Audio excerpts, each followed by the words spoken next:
tu veux effectuer une division. Par exemple, tu veux calculer le quotient de 2429 divisé par 4. Je t'ai représenté ici, à l'aide des blocs en base 10, le nombre 2429. Donc, j'ai utilisé 9 petits cubes pour les 9 unités, 2 languettes pour les 2 dizaines, 1, 2, 3, 4 planchettes pour les 4 planchettes et 2 gros cubes pour les 2 unités de 1000. Puisque tu veux faire une division, c'est un partage équitable, tu veux diviser en 4, donc on va commencer par séparer nos gros cubes en 4 paquets égaux. Pourquoi je commence par les plus gros blocs? Parce que si jamais j'en ai pas assez, je peux toujours les fractionner en blocs de plus petite valeur. Donc ici, j'ai 2 gros cubes, je veux faire 4 paquets, ça ne fonctionne pas. Donc je vais les fractionner, je vais les remplacer par 10 planchettes chacun, que j'ai ici, comme ça, et de 1. Et je fais la même chose avec mon deuxième gros cube. Et j'ai 10 planchettes, plus 10, 20, plus les 4. Maintenant, je peux commencer à faire mon partage en 4 paquets. Donc, on y va. Un premier paquet, un deuxième, un troisième, un quatrième. Donc, ils ont chacun une planchette. Et on continue le partage de la même façon. Donc, 2 planchettes dans chacun des paquets. Je continue. J'ai maintenant 3 planchettes. Encore. Maintenant, 4 planchettes.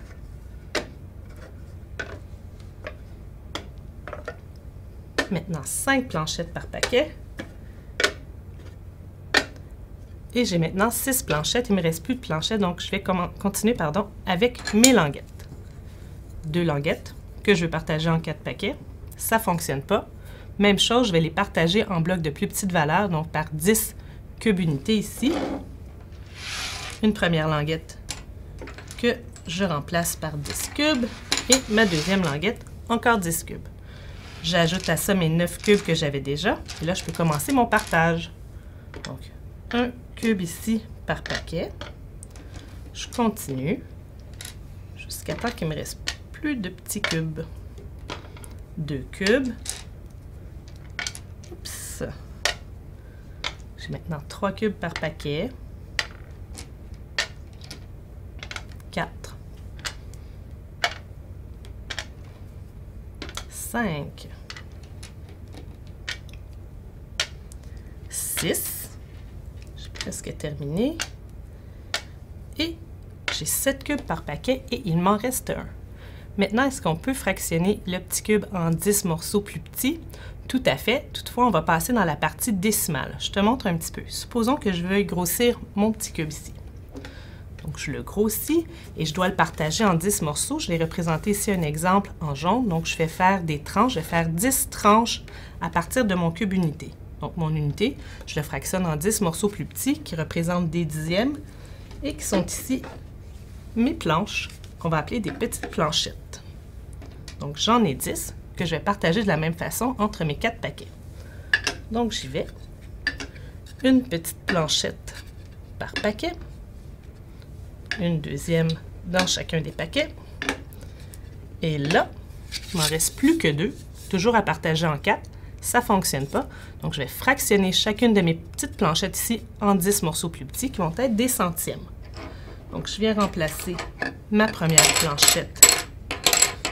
Ici, j'ai 5, 6, 7, 8, 9, 10. Je vais juste vérifier. Donc, une première petite planchette que je remplace par 10 petites languettes. Et comme ça ici, toujours 1, 2, 3, 4, 5, 6, 7, 8, 9, 10. Je remplace ma deuxième petite planchette. Et là, je continue à faire mon partage ici en 4 paquets.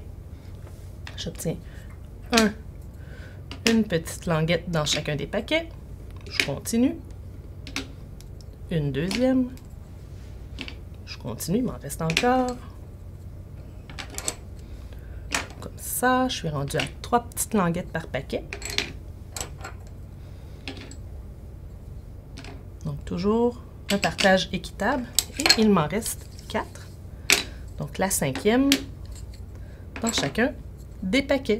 Donc, pour trouver ton quotient, puisque c'est un partage équitable, je vais prendre un des paquets qu'il y a ici et je vais regarder combien j'ai de blocs de chaque sorte. Donc, on commence toujours par compter le nombre de blocs qui représentent la plus petite valeur. Ici, mes petites languettes qui représentent chacune 1 centième. J'en ai 1, 2, 3, 4, 5 petites languettes pour la position des centièmes. Je vais venir indiquer mon 5 comme ça ici. Je continue avec mes blocs qui ont la plus petite valeur, c'est mes dixièmes, donc mes petites planchettes. J'en ai 1, 2, 2 dixièmes, que je vais venir indiquer ici. Et je retourne dans ma partie entière avec mes petits cubes. J'en ai 1, 2, 3, 4, 5, 6, 7. Et là, puisque je suis dans la partie entière, je vais indiquer ma virgule. Je mets mon 7 unités ici. Je n'ai pas de languette, donc j'ai aucune dizaine. Je vais noter 0 dizaine. Il ne me reste plus qu'à compter mon nombre de planchettes. 1, 2, 3, 4, 5 et 6. Donc, 6 centaines. Donc, le quotient de 2429 divisé par 4 est égal à 607,25 ou 607,25 centièmes. Tu veux effectuer une division. Par exemple, ici, tu cherches à calculer le quotient de 3656 et 32. Premièrement, viens écrire ici ton dividende, soit 3656. Trace ensuite un crochet et viens y écrire ton diviseur, qui est 32. Tu peux maintenant commencer ta division. Premièrement, tu vas essayer de trouver combien de fois 32 est contenu dans le chiffre qui occupe la plus grande position, soit ici les unités de 1000, qui est 3. Donc 32 est contenu 0 fois dans 32. On ne l'écrira pas puisque c'est le chiffre qui va être le plus à gauche. Prends tes 3 unités de 1000, fractionne-les chacun en 10 morceaux, tu obtiens 30 centaines, plus les 6 qui sont déjà ici, tu obtiens 36 centaines. 32 est contenu combien de fois dans 36? Une fois. Et là, tu fais le produit, 1 fois 32, que tu viens soustraire ici de 36. 36 moins 32, 4. 4 centaines que tu fractionnes en dizaines, tu obtiens 40, plus les 5 dizaines qui sont ici. Et là, je cherche combien de fois 32 est contenu dans 45. Une fois 32, 32. Encore une fois, calcule la différence. Donc, 5 moins 2, 3. 4 moins 3, 1. 13 dizaines qu'on fractionne en 10 morceaux chacune, 130 unités. Plus les 6, 136 unités. 32 est contenu combien de fois dans 136? Il y est contenu 4 fois. 4 fois 32, 128. Et encore une fois, calcule la différence qui est ici 8. Tu pourrais choisir d'arrêter ta division ici et dire que le quotient est 114 avec un reste de 8. Mais tu peux aussi continuer ta division, pas continuer, mais exprimer différemment, c'est-à-dire à l'aide de la notation fractionnaire. On écrit la partie entière, 114. Le 8, ton reste ici, devient le numérateur, la barre de fraction. Et ton dénominateur, tu vas venir prendre ici ton diviseur qui est 32. Toutefois, une fraction doit toujours s'exprimer sous sa plus simple expression. Donc, 8 et 32 se divisent tous les deux par 8. Partie entière, 114. Je divise 8 par 8. Qui me donne 1, 32 divisé par 8, qui me donne 4. Donc, le quotient, 114 et 1/4. Tu peux aussi choisir de continuer la division pour l'exprimer sous la forme d'une notation décimale. Ici, il te restait 8 unités. Tu vas les fractionner en 10 morceaux chacune. Tu vas obtenir 80 dixièmes, puisqu'on est rendu dans la partie décimale des dixièmes. Tu vas venir indiquer ta virgule ici. 32 est contenu combien de fois dans 80? 2 fois. 2 fois 32, 64. Donc, on continue comme on le faisait avant. 80 moins 64, 16. Il reste 16 dixièmes. On fractionne encore en 10. On obtient 160 centièmes. Et le 32 est contenu combien de fois dans 160? Il y est contenu 5 fois.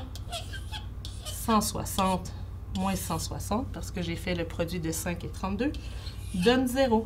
Donc, le quotient de 3656 divisé par 32 donne, en notation décimale, 114,25 ou 114,25 centièmes. En résumé, lorsque tu effectues une division et qu'il y a un reste, tu peux utiliser une des deux options suivantes pour exprimer le reste. Option 1. Exprime le reste de la division en notation fractionnaire. 1. Le reste de la division est le numérateur de la partie fractionnaire de ton quotient. 2. Le diviseur est le dénominateur de la partie fractionnaire de ton quotient. 3. Réduis, si possible, la fraction obtenue à sa plus simple expression. Option 2. Exprime le reste de la division en notation décimale. 1. Ajoute une virgule au quotient. 2. Ajoute un 0 au reste. 3. Poursuit la division en ajoutant chaque fois un 0 au reste s'il est différent de 0.